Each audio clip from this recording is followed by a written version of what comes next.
আর বিভিন্ন শুনানি কেন্দ্রে সাধারণ মানুষকে হয়রানির শিকার হতে হচ্ছে এরকম একাধিক অভিযোগ সামনে এসেছে। আর সেই অভিযোগকে কেন্দ্র করে বা দত্তপুকুরে উত্তেজনার সৃষ্টি হলো। সেই ছবি দেখতে পাচ্ছেন রাস্তায়, অর্থাৎ দীঘার মোড় এলাকায় রাস্তায় টায়ার জ্বালিয়ে বিক্ষোভ দেখান স্থানীয়রা।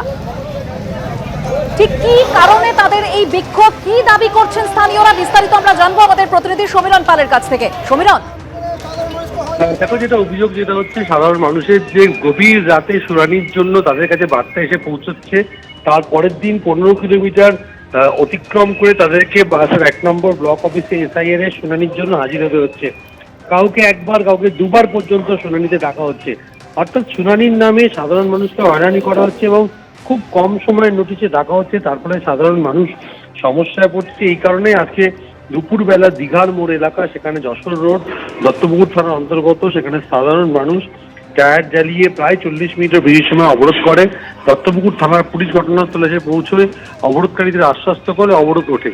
কিন্তু তাদের সুনির্দিষ্ট অভিযোগ যে এসআইআর এর নামে তাদেরকে হয়রানি করা হচ্ছে, কম নোটিশে আগের দিন রাতে জানানো হচ্ছে তাদের শুনানি রয়েছে, সেই মতো তারা প্রয়োজনীয় গুরুত্বপূর্ণ কাজ বাতিল করে তারা শুনানি কিন্তু হাজির হচ্ছে। একবার নয়, একাধিকবার তাদের ডাকা হচ্ছে। তারই প্রতিবাদে তারা অবরোধে সামিল হন। ধন্যবাদ সমীরণ।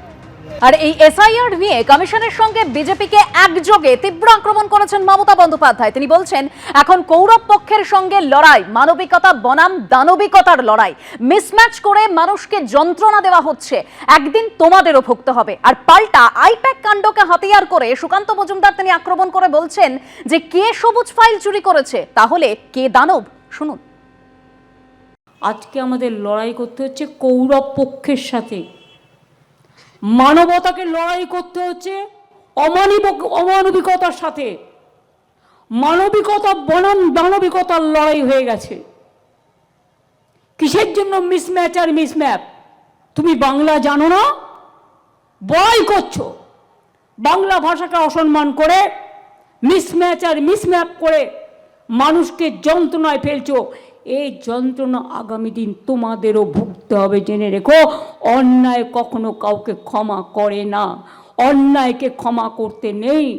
আজকে ভাবছো ক্ষমতায় আছো, কাল ক্ষমতায় থাকবে না, সেদিন জেনে রেখো মানুষ কিন্তু পেছু ছাড়বে না।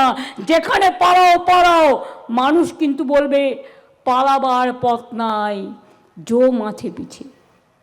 কে দানব, কে সবুজ ফাইল চুরি করে নিয়ে এসছে, ইডির উকিল কোর্টে বলছে snatched, file has been snatched. এটার মানে হচ্ছে, বাংলা মানে করলে দাঁড়ায় যে ইডির কাছ থেকে মুখ্যমন্ত্রী মমতা বন্দ্যোপাধ্যায় ফাইল ছিনতাই করে এনেছেন।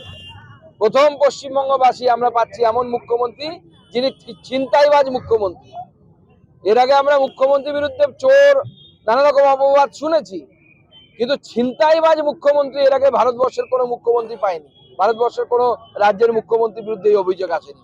প্রথম আমরা দেখলাম অন ক্যামেরা ছিনতাইবাজ মুখ্যমন্ত্রী। আজ সরস্বতী পুজো, তাই বাড়িতে বাগদেবীর আরাধনায় অভিষেক বন্দ্যোপাধ্যায়। আর সরস্বতী বন্দনায় মেতে উঠেছে সঙ্গীত শিল্পী সুরজিৎ চট্টোপাধ্যায়ের গানের স্কুল।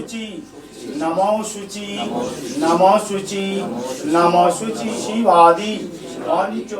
ছোটবেলার এক্সটেনশনই এটা মনে হয় যে ছোটবেলায় তো অনেকজন নিয়ে একটা, আগে ওই সরস্বতী পুজোর সময় একটা বাড়িতে পুজো হতো, আমাদের ভবানীপুরে বাড়ি ছিল, সেখানে সমস্ত কাকারা সবাই, বিশিরা সবাই একসাথে এসে সারাদিনের হই হতো।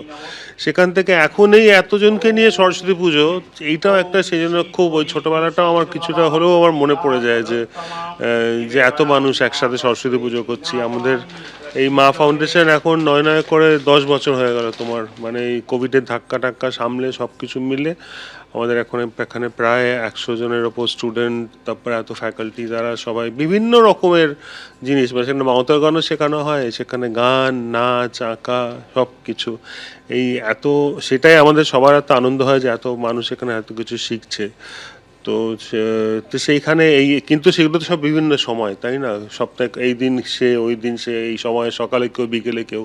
এই সরস্বতী পুজো একটা দিন যেখানে সবাই একসাথে দেখা হয় সবার সাথে আর কি। এবিপি আনন্দ, এগিয়ে থাকে, এগিয়ে রাখে।